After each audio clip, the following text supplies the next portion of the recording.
So this is a tough challenge for me indeed. I'm an economist. I'm not used to time constraints, but I'll try.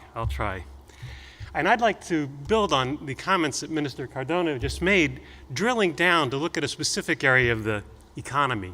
And in particular, in the midst of the economic turbulence that he was underscoring, I think it's important that we not lose sight of the importance of the service sector and services trade in particular.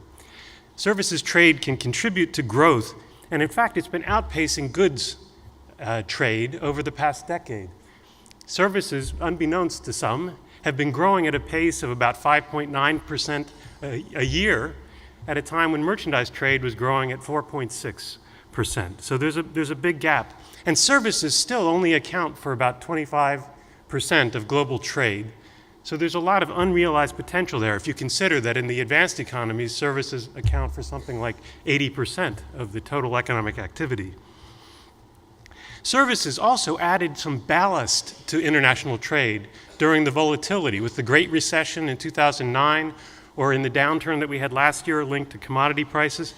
Services actually showed a fairly robust performance. Their decline was only about half of that which we saw in the case of merchandise trade.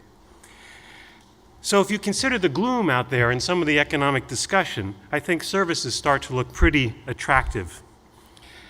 And I remain an optimist. I think that if we tackle the problem of market access in services, that there's a lot more benefit that can be harvested here. One factor behind my optimism is the healthy performance of services in relation to robust consumer expenditure. The weakness in economic performance since 2009 is linked partly to weak investment by business, weak fixed capital expenditure, as we call it. On the consumer side, however, there has been some energy. In the developed economies, consumer expenditure has been rising at about 2% a year, building on an already large base. And in the emerging markets, growing at about 4% a year. HSBC is forecasting above average consumer spending growth in some countries around the Mediterranean, like Malta or Egypt or Morocco, for example. And this fuels demand for international service provision, ranging from tourism to education, from sports to digital content and entertainment. And what's really interesting to me, and what's a sign of potential, is that this is taking place in an environment where services trade remains highly constrained still.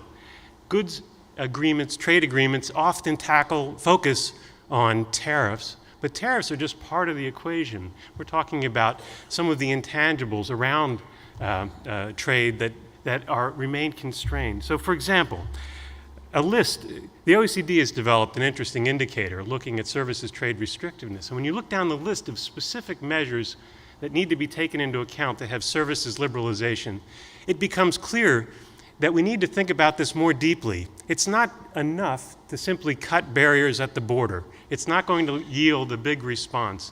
In the MENA region, we have dozens of trade agreements that have been put into place, and yet the expected response hasn't materialized. And part of that is that we haven't tackled some of these difficult behind-the-border barriers. So for example, foreign ownership restrictions, restrictions on the movement of people, discriminatory tax or regulatory frameworks, barriers to competition due to minimum or maximum fees that are established nationwide, or state ownership, which unbalances or makes the playing field less level.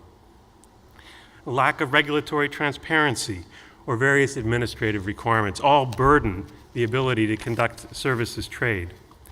A World Bank stock taking in 2012 found that some countries in the region are beginning to deal with these issues. Countries like Morocco or Turkey, or some EU countries like Spain, for example, have begun to tackle these challenges. But more work is needed in every country that the World Bank or the OECD have been looking at in their twin initiatives. Liberalization of services trade matters for the region. It matters because of the direct benefit it can confer on consumers through access to better, more competitive services supply. It also matters, and this surprises some people, it matters for manufacturing and for industry. It turns out that about a third of the value added in manufacturing actually comes from services inputs. We're talking about business services, whether they're accounting, legal, technical advisory services, design, logistical services, etc. These things make a difference in the competitive environment for manufactured goods. It's interesting, if you look at the content of trade in manufactured goods, on an average country basis, something like 10%, or 15%, I should say, of the manufactured exports come from imported services that are feeding into the manufacturing process. In the case of services exports, something like 10% are coming from foreign suppliers. In other words, providing an environment that enables foreign suppliers to access your market improves competition, improves access to quality and price inputs that domestic producers need to become more competitive internationally. If you want to make a pricey, world competitive t-shirt, you may need to buy in advisory services on what consumer taste and preferences are like in your destination market. You may need to buy in advice on how to improve the quality of the industrial production in your facility, for example. So, it's interesting to note that in most countries, manufacturing sectors, the services inputs are mostly imported. And this is happening, as I say, in the face of all sorts of barriers that are limiting this access to start with. So what's the bottom line? The bottom line is that open economies grow faster than closed economies. The difference is about 1.5 percentage points. Relatively open economies grow faster than relatively closed economies. And the services openness requires deep liberalization. It's tough to tackle. It's dealing with behind-the-border regulation, but I think it's worth doing. If we want to achieve the kind of welfare improvements that are in each of our interests, it means we're going to have to be more open to take advantage of the kinds of opportunities that access to services can provide. So with that, I thank you very much.